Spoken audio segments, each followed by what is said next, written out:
I live in a 3-bedroom house that I designed, saved for, and built in a quiet suburb, a testament to a decade of relentless hard work in my engineering career. For the first year, it was my sanctuary, a place of peace filled with books, blueprints, and the quiet hum of my own life.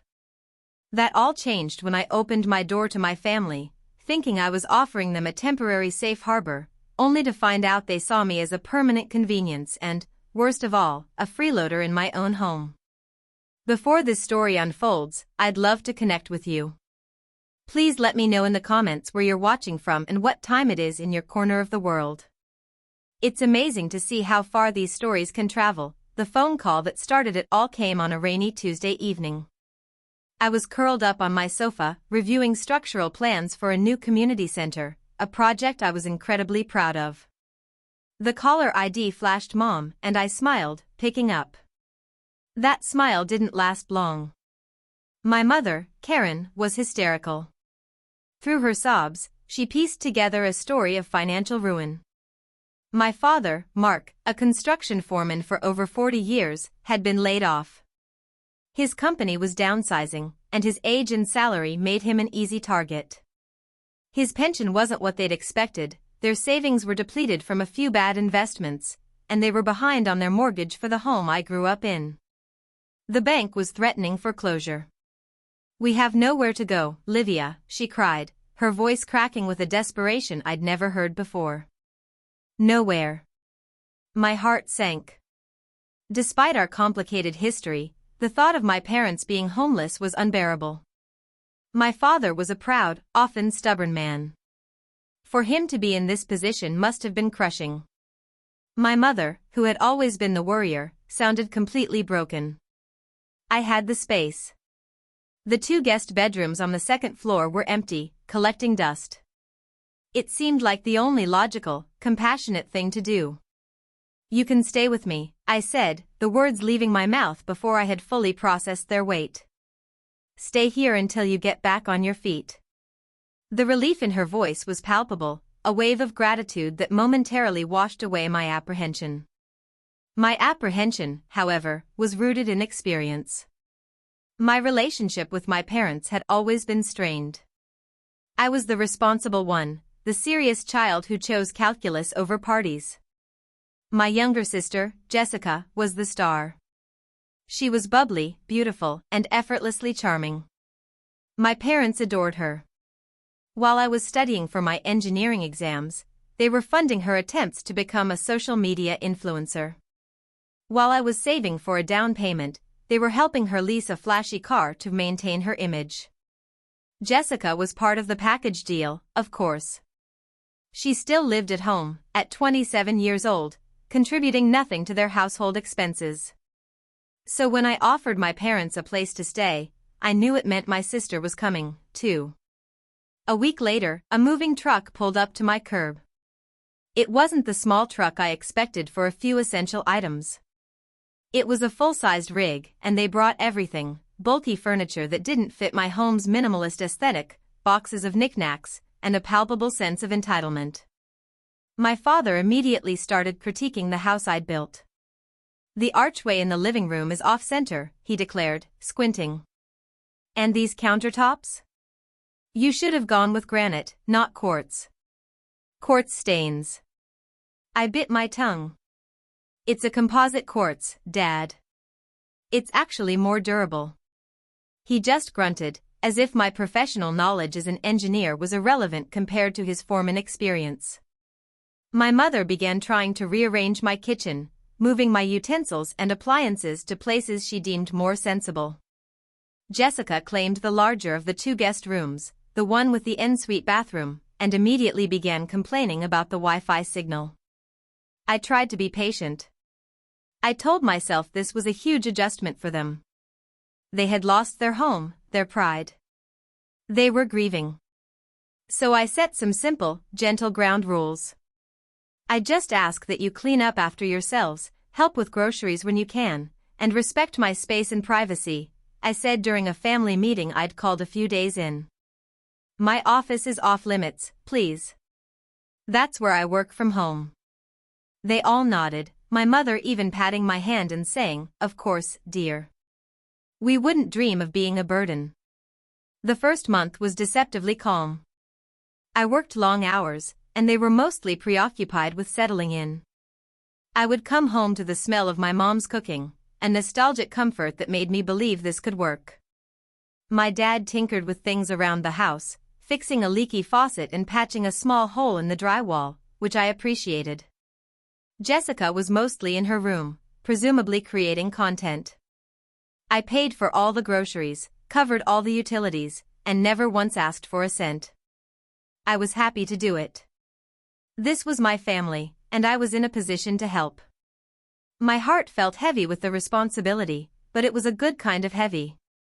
It felt like I was finally repaying them for the years they had raised me, proving that their investment in my education had paid off. I even sat down with them to discuss a financial plan. I offered to help my dad update his resume and look for consulting work. I suggested my mom could take a part-time job, something low-stress. I even offered to teach Jessica how to monetize her social media channels more effectively. They listened, nodded, and said they'd look into it. But they never did. The days turned into weeks, and the weeks into a second month. My father's job search consisted of him scrolling through job boards for 10 minutes before declaring there was nothing out there for a man my age. My mother spent her days watching television, and Jessica's influencer career seemed to involve taking hundreds of selfies in my backyard and complaining that the lighting wasn't as good as at their old house. The heavy feeling in my heart started to change. It was no longer the weight of noble responsibility. It was the crushing weight of being taken for granted. The initial gratitude they had shown was gone, replaced by an unspoken expectation. This wasn't a temporary shelter anymore. In their minds, they had moved in. I had simply been the means to an end. My sanctuary was becoming a cage, and I was the one who had willingly handed them the key. The transition from grateful guests to entitled tenants was gradual, a slow erosion of boundaries that I barely noticed until I was ankle-deep in resentment. The simple house rules I had laid out were not just ignored, they were treated as mere suggestions from a silly child who didn't know better. My home, the one place on earth where I was supposed to have complete control, no longer felt like mine. It started in the kitchen. I am meticulous about cleanliness. It's part of the precision-oriented mindset that makes me a good engineer. I like clear counters, a clean sink, and everything in its proper place. My mother, however, operated in a state of what she called organized chaos. Dirty dishes would sit in the sink for days, justified with, "I'll get to them, Livia, don't fuss." The counters were perpetually cluttered with her mail, magazines, and half-empty cups of tea. When I tried to clean up, she would get offended. I was going to do that. You don't have to follow me around like I'm a child. My father, Mark, established his domain in the living room. My large, comfortable sofa was now permanently indented with his shape. He would watch TV at a deafening volume from morning until late at night, a constant barrage of old westerns and loud political news channels. He'd leave his shoes in the middle of the floor, his snack wrappers stuffed into the couch cushions, and his beer bottles on the end tables. When I asked him to please use a coaster on the wooden tables I had spent a fortune on, he scoffed. It's just a bit of water, for crying out loud. A house is meant to be lived in, not kept like a museum. My workspace, the office I had explicitly declared off-limits, became a battleground.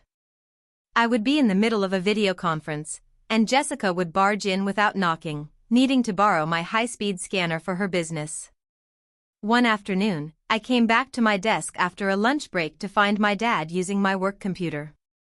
He had closed all my critical programs, CAD software, project timelines, structural analysis models, to look up prices for fishing gear.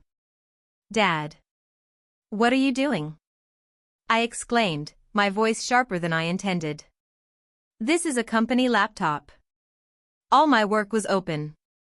He leaned back in my expensive ergonomic chair, unfazed. "Relax. I didn't break anything. You kids are so dramatic about your little computer jobs." The condescension in his voice was infuriating. He had no concept of the complexity or importance of my work. To him, if it didn't involve calloused hands and sawdust, it wasn't real work. The utilities, all under my name and paid from my bank account, were another source of conflict. The electricity bill tripled. They left lights on in every room, ran the air conditioning at Arctic temperatures, and took hour-long showers. My sister would do multiple loads of laundry a day, often with only 2 or 3 items in each. When I tried to have a conversation about conserving energy, my mother looked at me with wounded eyes. "Are you saying we're a burden, Livia? We're just trying to be comfortable." It was a masterful manipulation, turning my reasonable request into an accusation. They constantly positioned me as the cold, ungrateful daughter who was counting every penny. They conveniently forgot that I was the one paying every single penny. The grocery situation was perhaps the most blatant example of their disregard. I would do a massive shopping trip every weekend, filling the fridge and pantry with food to feed 4 adults. I bought the brands they liked, the snacks Jessica craved, the specific coffee my dad drank. Within days, it would all be gone. Yet, I would often find expensive takeout containers in the trash. They were using the money they supposedly didn't have to order food, while I was footing the bill for all the household staples. One evening, I decided to cook a special meal. I'd had a successful project milestone and wanted to celebrate. I bought fresh salmon, asparagus, and a nice bottle of wine. I came home from work looking forward to a pleasant evening, only to find my dad and Jessica eating pizza on the sofa in front of the TV. My salmon was still in the fridge, untouched. "Oh, we didn't know you were making that," my mom said from the kitchen, where she was wiping down a counter. Mark had a craving for pizza. "I sent a text to the family group chat this morning," I said, trying to keep my voice even. Jessica looked up from her phone, mid-chew. "Oh, yeah, I saw that. I just wasn't really in the mood for fish." There was no apology. No consideration for the effort or expense I had gone to. My plans, my desires, my contributions were secondary. The rules of my house didn't apply to them because, in their eyes, it wasn't truly my house. It was a family resource they were entitled to. I was just the caretaker, the person who kept the lights on and the fridge full. I went to bed that night not having eaten, the beautiful piece of salmon a symbol of my wasted efforts. I cried quietly into my pillow, mourning the loss of my home and the dawning, painful realization that the people I loved most were incapable of respecting me. The silence from their rooms was the loudest sound in the house, a testament to their complete and utter indifference. The breaking point didn't come from a loud argument or a dramatic confrontation. It arrived silently, in a series of whispers I was never meant to hear. It was a Saturday, about 4 months into their stay. I had woken up early with a migraine, a frequent and unwelcome visitor since my family had moved in. I took some medication and went back to bed, hoping to sleep it off. I must have drifted off, because when I woke again, it was late morning. The house was quiet, and I assumed I was alone. I tiptoed downstairs to get a glass of water, my head still throbbing. As I reached the bottom of the stairs, I heard voices coming from the back patio. It was my parents and Jessica. They must have thought I was still asleep or had gone out. I paused, hidden from view by the wall separating the living room from the dining area. I wasn't trying to eavesdrop, not at first. But then I heard my name, and I froze. "She's getting so uptight," Jessica was saying, her voice dripping with annoyance. She left another note on the fridge about turning off the lights. "It's so passive-aggressive." "She can afford it," my father's gruff voice cut in. "She makes all that money with her fancy engineering job. What's a few dollars for an electricity bill? It's the least she can do." The least I could do? I felt a cold knot form in my stomach. I was paying their way entirely. I had saved them from foreclosure. What more did they expect? Then, my mother's voice, the one that always tried to sound reasonable but was laced with venom, sealed my fate. "You know, Mark is right. She's lucky we're here." This big house, all by herself? It's pathetic. We're giving her a family, a real home. I had to put a hand over my mouth to stifle a gasp. Pathetic? They thought I was pathetic? Jessica laughed, a short, sharp sound. Seriously. And she's acting like we're the freeloaders. She has no idea. My dad chuckled. She's the perfect freeloader, actually. She pays for everything. It's the best deal we could have ever gotten. Way better than that tiny apartment we were looking at. Plus, once we get a bit of money saved up from not paying any bills, we can help you with a down payment on a condo, Jessie. A real investment, not like this place. The world tilted on its axis. My ears were ringing. This wasn't a temporary arrangement. This was a long-term strategy. They weren't trying to get back on their feet. They were using my home as a free hotel to save money for my sister. My act of kindness, my sacrifice, was nothing but a financial opportunity for them. They weren't living with me, they were living off of me. The final blow came from my mother. We just have to handle her carefully, Karen said in a low, conspiratorial tone. Keep her feeling like she's the good daughter, the responsible one. That's her weakness. She's so desperate for our approval, she'll do anything. As long as we keep her thinking she's in charge, we can stay here for at least another year. Maybe 2. I couldn't hear any more. I backed away from the doorway, my movements slow and robotic. I felt hollowed out, as if my entire insides had been scooped out, leaving nothing but a fragile shell. I crept back up the stairs, my migraine forgotten, replaced by a pain so profound it was physical. I locked myself in my bedroom, sank to the floor, and the sobs I had been holding back finally broke free. They were silent, racking sobs that tore through my body. Every memory of my perceived kindness felt like a new betrayal. Every meal I had cooked, every bill I had paid, every time I had bitten my tongue to keep the peace, it was all a sham. I wasn't their daughter, I was their mark. I was the freeloader who was funding their lives and my sister's future, all while being called pathetic behind my back. The title they had secretly given me was the most painful irony of all. In their twisted narrative, I, the homeowner, the provider, the sole financial contributor, was the one getting a free ride. I was freeloading on the family atmosphere they so generously provided. Lying on my bedroom floor, with the muffled sounds of their laughter drifting up from the patio, I felt something shift inside me. The deep, aching sadness began to crystallize. It hardened into something cold, sharp, and clear, anger. A pure, undiluted rage that burned away my tears. They had miscalculated. They thought my weakness was a desperate need for their approval. But they were wrong. My greatest strength was the very responsibility they were exploiting. And I would use that strength, not to serve them, but to save myself. The game was over. They just didn't know it yet. For the next few days, I was an actress.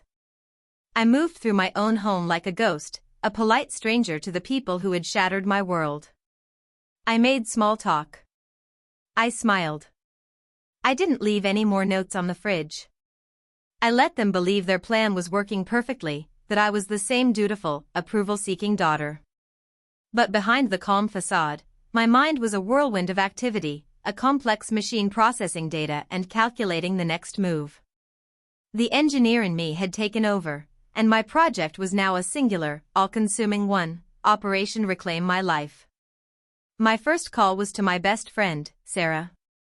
As a human resources manager, she was an expert in navigating difficult interpersonal conflicts and understanding legal and procedural correctness. I met her at a coffee shop far from my neighborhood, needing a neutral space to lay out the ugly truth. As I recounted the overheard conversation, her expression shifted from sympathy to indignation. "Livia, this isn't just them being inconsiderate," she said, her voice firm. "This is a calculated, long-term manipulation. They are financially exploiting you. You are not a daughter helping her family, you are an unwilling landlord with parasitic tenants." Hearing her frame it in such stark, professional terms was exactly what I needed. It stripped away the messy family emotions and exposed the situation for what it was, an untenable arrangement that required a formal solution. They think my weakness is my need for their approval, I said, my voice low. But they have no idea what I'm capable of when I'm pushed. So what's the plan? Sarah asked, leaning forward. You can't just keep pretending. I need proof, I said. I need to understand the full scope of their deception. Right now, it's my word against theirs, and they will twist everything to make me look like the villain. Sarah nodded, her HR mind already at work. Documentation. It's always about documentation. Dates, times, incidents. Write everything down. But you need more than that. You need to know what their financial situation really is. That became my next objective. I started my investigation at home. With them out for the afternoon, Jessica had dragged them to the mall to help her pick out an outfit for a collaboration. I went into their rooms. I felt a pang of guilt snooping, but it vanished when I remembered their cold, calculated words. This wasn't a violation of privacy, it was a fact-finding mission. In my father's room, I found a bank statement carelessly left on his nightstand. I picked it up, my heart pounding. His pension deposits were exactly what he had told me they were, modest, but consistent. But there was another recurring deposit, a significant one, from a consulting firm. I quickly snapped a picture of the statement with my phone. He wasn't just scrolling job boards. He had been doing part-time, under-the-table consulting work for at least 2 months, earning a decent income that he had never mentioned. Next, I went into Jessica's room. Her laptop was open. A browser tab showed her social media page, full of photos of her posing in my house, in my garden, by my pool, with captions like living my best life and hard work pays off. Another tab, however, was open to her online banking portal. Curiosity got the better of me. I glanced at the screen. Not only were my parents transferring her money every month, my money, essentially, but she also had a steady stream of income from brand partnerships. It wasn't enough to buy a condo, but it was certainly enough to pay for her own phone bill, car insurance, and groceries, all of which I was currently covering. The final piece of the puzzle fell into place when I checked the mail that afternoon. A letter addressed to my parents from their old bank. I knew I shouldn't open it, but I couldn't stop myself. It was a formal offer. After they had defaulted, a third-party investor had offered to buy their mortgage note from the bank at a discount. The bank was writing to inform them that if they could come up with a lump sum payment, a fraction of what they originally owed, they could reclaim their house. The deadline for the offer was in 6 months. Everything clicked. It was a perfect, horrifying picture of deceit. They weren't saving for a condo for Jessica. They were using me as a zero-expense piggy bank to save up the lump sum needed to buy back their foreclosed home. They had a secret source of income, my sister had her own money, and they had a clear financial goal and a deadline. They had lied about everything. They hadn't come to me as a last resort, they had come to me as their first and most profitable step in their financial recovery plan. My generosity wasn't a lifeline, it was the foundation of their scheme. I sat at my kitchen island, the bank letter, the photo of my dad's statement on my phone, and the memory of their cruel words swirling in my head. There was no more sadness. There was no more confusion. There was only a cold, hard certainty. I had all the data I needed. The investigation phase was complete. Now, it was time to design the solution. And I knew it wouldn't be pretty. Armed with the devastating truth, I felt a strange sense of calm settle over me. The emotional storm had passed, leaving behind a landscape of stark clarity. They had drawn the battle lines, and their strategy was based on emotional manipulation. My strategy would be based on logic, law, and the undeniable fact that I was the owner of the property they occupied. I had to stop thinking like a daughter and start thinking like a landlord. My first step was to seek professional legal advice. Sarah recommended a lawyer who specialized in property and tenancy laws. I booked a consultation and laid out the entire situation, presenting the evidence I had gathered, my own financial records showing I had paid for everything, a detailed log of incidents, and the information about their secret income and plan. The lawyer, a sharp, no-nonsense woman named Ms. Davies, listened patiently. "This is what we call a tenancy at-will situation," she explained. "Since there's no lease agreement and they don't pay rent, they are not formal tenants. However, they have established residency, so you can't just change the locks. You have to follow the legal eviction process." She walked me through the steps. First, I had to give them a formal, written notice to quit. This document would legally inform them that their tenancy at will was being terminated and that they had a specific amount of time, in our state, it was 30 days, to vacate the premises. "This needs to be official, Livia," Ms. Davies stressed. "It should be delivered in a way you can prove they received it. Certified mail is best. This removes all emotion from the initial step. It becomes a legal transaction, not a family argument." The idea of serving my own parents with an eviction notice felt surreal, like something out of a movie. My hands trembled just thinking about it. This was the point of no return. The moment I sent that letter, the fractured remnants of our family would likely be shattered for good. I spent the weekend wrestling with the decision. A part of me, the little girl who had once craved her parents' approval, screamed in protest. It felt monstrous, cruel. I was turning my back on my family. But then, the woman I had become, the engineer, the homeowner, the person they had so thoroughly betrayed, pushed back. They had turned their backs on me first. They had left me no other choice. They had mistaken my kindness for weakness, and it was time to show them how strong I could be. On Monday morning, I called Ms. Davies and told her to draw up the papers.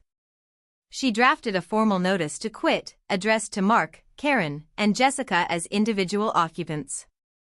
It was cold, legal, and impersonal. It stated clearly that their right to occupy the property at my address would be terminated in 30 days from the date of receipt. It cited no reason, as none was legally required. The lack of emotional language was intentional. This was business. The hardest part was going to the post office.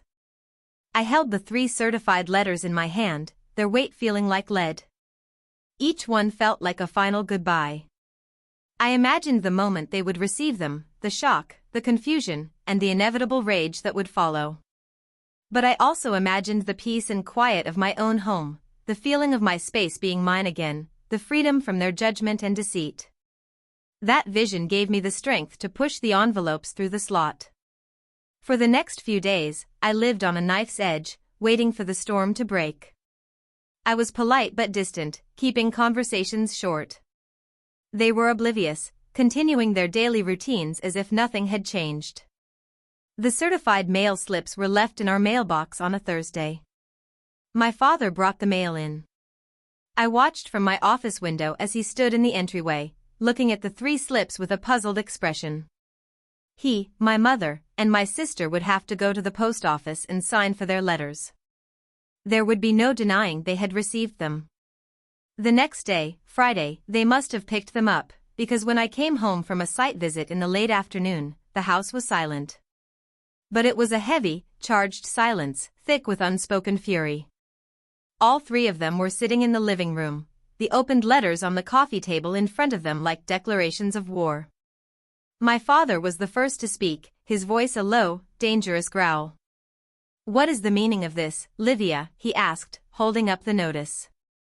"It's an eviction notice, Dad," I said, my own voice surprisingly steady. I had rehearsed this moment in my head 100 times. "It means you have 30 days to find somewhere else to live." The dam of their composure broke. The transition from daughter to landlord was complete, and the confrontation I had dreaded was finally here. Chapter 6, the day they were forced to listen. The living room, once my place of calm and relaxation, had transformed into a courtroom, and I was on trial. My family, the 3 people I had saved from desperation, were now my accusers. Eviction, my mother, Karen, shrieked, her face contorted with a mixture of disbelief and outrage. You're evicting your own family? After everything we've done for you? We raised you. We supported you. You're throwing us out on the street. Jessica yelled, jumping to her feet. I can't believe how selfish you are. We have nowhere to go. My father, Mark, stood up slowly, his sheer physical presence meant to be intimidating. He pointed a trembling finger at me. You ungrateful child. We came here to help you, to make this empty house a home, and this is how you repay us? By treating us like criminals? I had expected the anger, the accusations, the guilt-tripping. I had prepared for it. I took a deep breath and held my ground. Let's be very clear about something, I said, my voice cutting through their hysteria. It was colder and harder than I had ever heard it before. I am not repaying you. I have been paying for you. For everything. I walked over to the dining table and set down a folder I had prepared.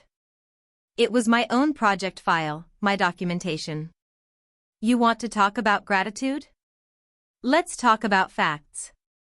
I pulled out the first document, a spreadsheet I had created. For the last 5 months, I have paid 100% of the mortgage, the property taxes, the insurance, the electricity, the water, the gas, the internet, and the food for 4 adults. The total comes to just over $28,000. I let that number hang in the air. Jessica's jaw dropped. My mother stared at the paper as if it were written in a foreign language. You call me a freeloader, I continued, my gaze locking with my mother's. I overheard you on the patio. You said I was pathetic and that you were doing me a favor by being here. You said my weakness was my need for your approval. You were right about one thing. I did want your approval. But I don't need it anymore. I then turned to my father. I took out my phone and showed him the picture of his bank statement. You told me you couldn't find work. But you've been doing consulting jobs for 2 months, earning almost $4,000 that you never mentioned. Where is that money, Dad? He paled, his blustering anger deflating instantly. He had no answer. Finally, I looked at Jessica. And you. You cried about having no money, yet you have brand deals and my parents have been sending. The 30 days that followed were the longest and most excruciating of my life. The house was no longer a home, it was a Cold War zone. The atmosphere was thick with resentment and unspoken hostility. They avoided me, speaking to me only when absolutely necessary, in clipped, monosyllabic sentences. They moved around the house like bitter ghosts, their presence a constant, oppressive weight. They made a few pathetic attempts to change my mind. My mother tried tears, leaving old family photo albums open on the coffee table and telling me stories about when I was a sweet little girl.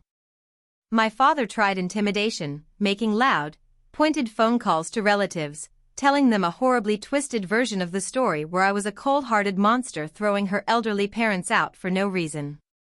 Jessica tried a social media smear campaign, posting vague, passive-aggressive memes about fake family and snakes in the grass. None of it worked. My heart had been hardened by their deceit, and my resolve was made of steel. I ignored the emotional appeals and the digital drama. I communicated with them primarily through text messages, creating a written record of every interaction. When they asked for an extension, I texted back a single sentence, the deadline of date is firm, as stated in the legal notice. I spent as much time out of the house as I could, working late at the office, going to the gym, and having long dinners with Sarah, who was my rock through it all. When I was home, I stayed in my room with the door locked. The peace I had envisioned felt impossibly far away. As the deadline approached, the signs of their impending departure began to appear. Boxes were packed, grudgingly. A moving truck was scheduled. They had found a small apartment to rent across town, no doubt using the money they had secretly saved while living under my roof. They had the means to land on their feet all along, they just hadn't wanted to use them. The final day was bleak and overcast, matching the mood inside the house. I stayed in my office, listening to the sounds of their retreat, the scrape of boxes on the floor, the heavy tread of footsteps, the slam of the moving truck's ramp. Around 3 p.m., my mother knocked softly on my office door. "We're leaving now," she said, her voice devoid of emotion. I opened the door.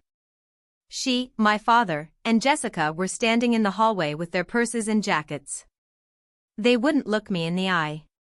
There were no dramatic goodbyes, no final pleas, no apologies. The fight had gone out of them, leaving behind only sullen, wounded pride. "Here are the keys you had," I said, holding out my hand. My father snatched them from my palm without a word. They turned and walked out the front door, closing it quietly behind them. I watched through the window as the moving truck pulled away from the curb, and then they were gone.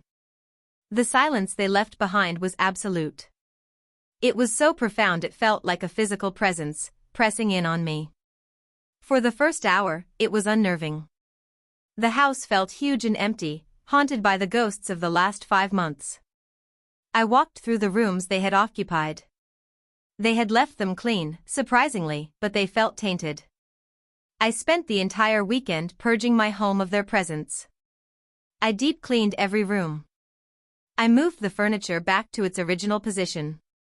I changed the Wi-Fi password. I bought new sheets for the guest beds. I smudged the whole house with sage, an act that felt both silly and deeply necessary. I was not just cleaning my house, I was performing an exorcism, reclaiming my space inch by inch. As the sun set on Sunday evening, I sat on my sofa, in the exact spot my father had claimed for months. The house was quiet, but it was a different kind of quiet. It wasn't the heavy, charged silence of a war zone. It was a peaceful, gentle silence. It was the sound of solitude. The weeks that followed were a journey of healing.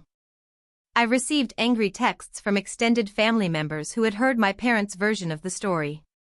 I calmly replied to each one with a simple, "There is far more to the situation than you know, and I'm not going to discuss my private family matters."